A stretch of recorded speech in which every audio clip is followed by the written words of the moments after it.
Nizamabad commissionerate పరిధిలో జరిగిన CCS constable Pramod హత్య కేసులో విలేకరులతో మాట్లాడారు నిజామాబాద్ సిపి సాయి చైతన్య ఐపీఎస్. ఈ ఘటనను తీవ్రంగా ఖండించారు. నిందితులను త్వరగా అరెస్టు చేసి కఠిన చర్యలు తీసుకుంటామని తెలిపారు. విచారణ వేగంగా కొనసాగుతుందని, న్యాయం జరుగుతుందన్న నమ్మకం వ్యక్తం చేశారు.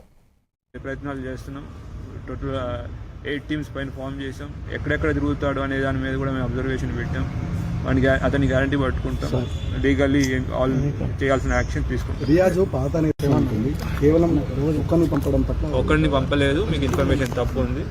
ఆల్రెడీ ఒకరిని పంపుంటే వెనకాల ఇంకో ఎస్ఐ గారు ఎట్లా ఉంటుంది ఉన్నదాన్ని ఇమీడియట్గా పట్టుకొని అతనికి ఆల్రెడీ ఒక టీం వెళ్ళి అప్రిహెండ్ చేయడానికి వెళ్ళింది. ఆ టీం అప్రిహెండ్ చేసి అతన్ని తీసుకొచ్చేటప్పుడు అది కొన్ని సిచ్యువేషన్స్లో కొన్ని యాక్టివిటీస్ జరిగినాయి. అతని దగ్గర వెపన్ ఉంది. వెపన్తో మమ్మల్ని అటాక్ చేయడం జరిగింది. సంబంధాన్ని గ్యాంగ్ లీడర్ ఉన్నాడు. ఇదంతా గంజాయి మాఫియా, గంజాయి ముఠా ఉంది. మీరన్నీ I don't wrong information, don't spread wrong information to all.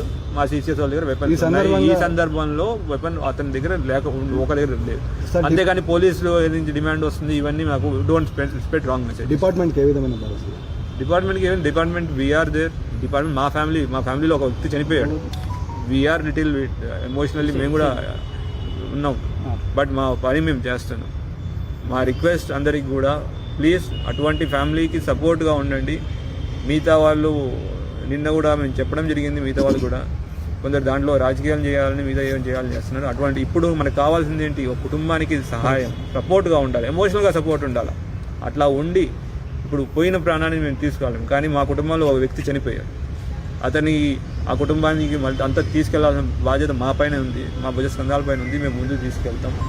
ఎవరైతే చేశారో తప్పకుండా మాకు లీగల్ సిస్టమ్ మీద మేము ఇప్పుడు మధిర నియోజకవర్గం బోనకల్లు మండలం